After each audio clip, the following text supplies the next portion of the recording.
মাইকে বলা যাবে কি যাবে না? ভারত পাকিস্তান বাংলাদেশের এক সময় বড় একজন আলেম ছিলেন, শুনে যান তিনার মুখের বক্তব্য, কি বলছে তিনি। আমাদের দেশে কোন কোন এলাকায় মসজিদে আজান দেওয়ার পর বলে আর মাত্র জামাতের 5 মিনিট বাকি আছে।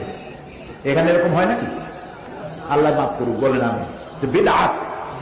আজানের গুরুত্ব কমায় দেওয়া হয়। মসজিদে নামাজের জন্য শুধু আজান, আজান এবং নামাজ আল্লাহ রসুলের কথা ছাড়া এখানে অন্য কোনো কথা হতে পারে না, অন্য কোনো মাইক দিয়ে অন্য কোনো ডাকা হবে না। এমনকি এক লোকের উঠ হারাইছিল, তারপরে সে উঠ ঘোষণা দিয়েছিল মসজিদ থেকে চিৎকার করে উঠ হারাই গেছে, উঠটা পাওয়ার জন্য। রাসূলুল্লাহ জিজ্ঞেস করেন কি হচ্ছে, বলল যে উঠ হারাই গেছে। সেই উঠের চিল্লায় উঠ চাইতেছে। আল্লাহ রসুল বলেন উঠটা আল্লাহ যদি উঠটাকে ফেরত না দেয়। তার মানে এই মসজিদ থেকে আপনি আপনার নিজস্ব কোনো স্বার্থের কথা, এই জাতীয় কথা আপনি বলতে পারবেন না। নামাজের জন্য শুধুমাত্র আযান হবে। যদি ভালো কিছু শিখে থাকেন একটি শেয়ার করে দিন বন্ধুরা।